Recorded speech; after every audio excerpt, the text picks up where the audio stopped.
Hey, what's up guys? This is Anthony from Anthony's Customs, and for this review, we are looking at the Soap Studio 1/12 scale action figure Reverse Flash from the CW TV show, The Flash. And this is probably one of my favorite villains from the show. It's just a really cool look for the Reverse Flash. I think they handled it really nicely. And this figure does an incredible job of recreating the suit. There's so many little details that I didn't even notice when I first looked at it until I got here ready for the review. Just really, really well detailed and very intricate. Now here's the interesting thing about this line. Most of the Mezco people don't like this line because it's not Mezco. Most everyone else who does like clothed figures really like this line. It's not without its shortcomings, but it does definitely make up for those shortcomings in a variety of ways. So I'm going to talk about the good and the bad. So let's go ahead and get this guy off the stand and take a closer look. This guy stands just about 6.5 inches, which makes him just about 16.5 centimeters. Now before we get into the review, I do want to point out that I will be implementing a new rating system in my reviews. For the end of each review, I will give you a number value for each figure. A lot of people have been requesting that, so I figured I might as well give you guys what you want. So make sure you stick around to the end for that. Now this guy is, like I said, particularly well detailed. It's pretty impressive, I have to say. Everything you see on here, you might think, oh, it's just painted. It's not. Well, it is, but it's also sculpted. All of the texturing over here, that's all textured. These little ribs in here, textured. The logo up here, these little wrinkly lines up here, all textured. Obviously all painted. Over here, this is what really got me. Those little rivet spots or whatever those are, I thought they were just painted on because they're so dang tiny. Nope, they're painted and textured. Everything on this suit is like it's a real suit, just very small. I think they did about as good as you can do to bring as many details as possible without it looking super goofy. And it's not super bulky, which is one of the things I like most about this Soap Studio line. They're in some cases too skinny, but once you pose them, that's not very noticeable, and it's so much better looking to have humans actually look like humans rather than gorillas in sock puppet costumes. I really enjoy the fact that these are not all these bulky, weird proportions with like really short, fat torsos and bulky arms. Yes, the knees get a little bit skinny, but if you took a human and put him in this suit, which you can go look on TV, this is pretty dang close to what he's gonna look like, especially once you get him posed. So yes, there are drawbacks, and we'll get to that in the articulation section, but it is so well done that I am very pleased. In particular, I really, really like the head sculpts on this guy in particular. They just look fantastic. There's so much detail packed in, and it's painted very, very nicely. So speaking of head sculpts, let's get into the accessories. We do have a few different heads. We have the one helmeted head or masked head with the red and yellow eyes, which looks great. We have the same head with the eyes not painted red and yellow, so it's just got the regular human face underneath. And then we have the unmasked head, which has a particularly good likeness. I've said particularly a lot already in this review, but a really nice paint job. Maybe a little heavy shading around the brow, but I think still looks pretty decent. And then of course we do also get the unmasked mask to go around his neck, so that's kind of awesome. We get the little tacky-on device which can snap over his torso, though I wouldn't recommend it because it hides that really nice front chest piece. We have a few different hands. We have the two loose hands that come on him in the package, two fist hands, two karate chop hands, and then one put your hand on the floor so you can run fast type of hand, though I don't know how effective that's going to be due to limitations in posing. We have 4 different red translucent lightning effects which can just kind of go around his limbs.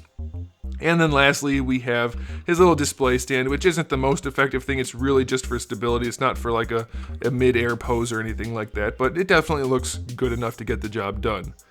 Now, as far as articulation goes on this guy, well, it's not the best. Part of it is that the suit is relatively stiff, and so some of the joints are a little bit more limited, and some of the joints just don't have the range. The neck, for instance, is on a ball peg, but the way it's implemented, it doesn't give you very much range. You get just the tiniest little bit out of it, partly because the collar is a little bit thick, and partly because the ball peg itself is very tiny. So mostly you're going to get just a swivel. You can kind of force a lean here and there, but you don't want to really crank down on it too hard because you're liable to break that ball peg, so be very careful with that. It is definitely a shame. The shoulders, we get a ball peg that connects the arm to the body and then a ball hinge in your shoulder, like most of your SH figure arts, and if you're careful with the material, if you kind of adjust it as you need to, you can raise the arm up all the way, so that's pretty good. Now the main problem for the shoulders comes in bringing the arms forward. There's not really too much you can do because the suit fits so tightly to the body, it ends up getting in the way a lot.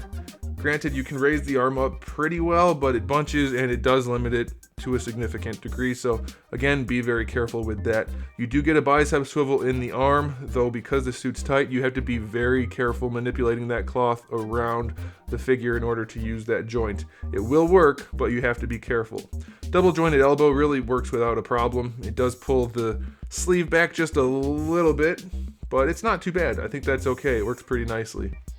For the wrists, just your standard ball peg with almost no range, so it's essentially just a swivel. I do want to point out, on top of the fantastic paintwork for the suit, they did paint some gloss parts on the gloves, which is really nice, and then they did paint his ring as well. For the torso, it's a single ball peg diaphragm as far as I can tell. It doesn't give you a ton of range, just enough to kind of adjust his posing. You can lean him back a little bit, lean him forward a little bit, side to side. It's all very minimal, but it's enough to give him enough of a pose. I think it's okay. We have a single ball peg at the lower torso. That one gets a lot more done. So it's not going to be the most dynamic figure. The suit is relatively thick for the thin body, so it's just going to be pretty limited. The belt is a floating piece, so you can adjust that a little bit, but it does fit pretty snugly, so you're not going to be doing a ton of adjusting.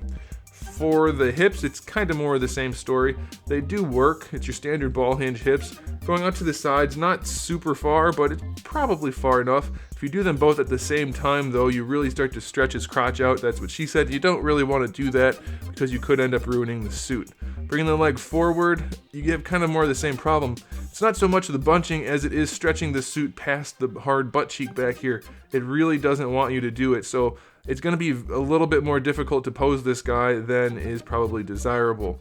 Now, the suit is most likely going to stretch for this kind of thing, and it seems to go back into place no problem, but again, you have to be really, really careful with it, which is typically the case for all clothed figures. I mean, even Hot Toys have posing limitations, and they're not as bad as this because they're a lot larger and they can kind of cheat a little bit more, but you do have some problems. You do have your thigh swivel in there, which does work. Double jointed knee is fine, though it does stretch the suit at the knee. It doesn't seem to maintain those wrinkles or the stretch marks too bad. I think it's kind of part of the design, so that's okay. The bottom part of the boot is a floating piece. It doesn't move a ton, but it moves enough so that when you bend the leg and it stretches everything out, you can slide it back down and hide that gap. So that's pretty good.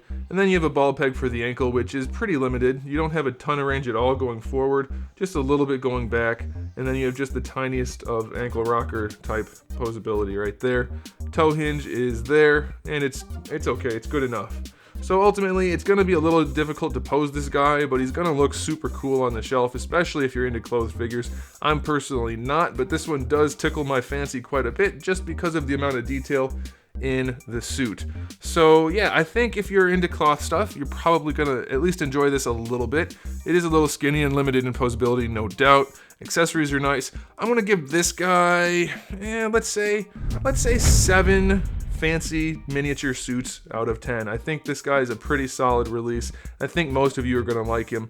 I'm very curious. If you're a Mezco fan, let me know what you think. Are you guys into this? Are you guys not into this? The last time I reviewed these, it seemed like most Mezco people were very, very staunchly against this line of figures, where most everyone else was like, yeah, it's pretty cool. So I'm curious.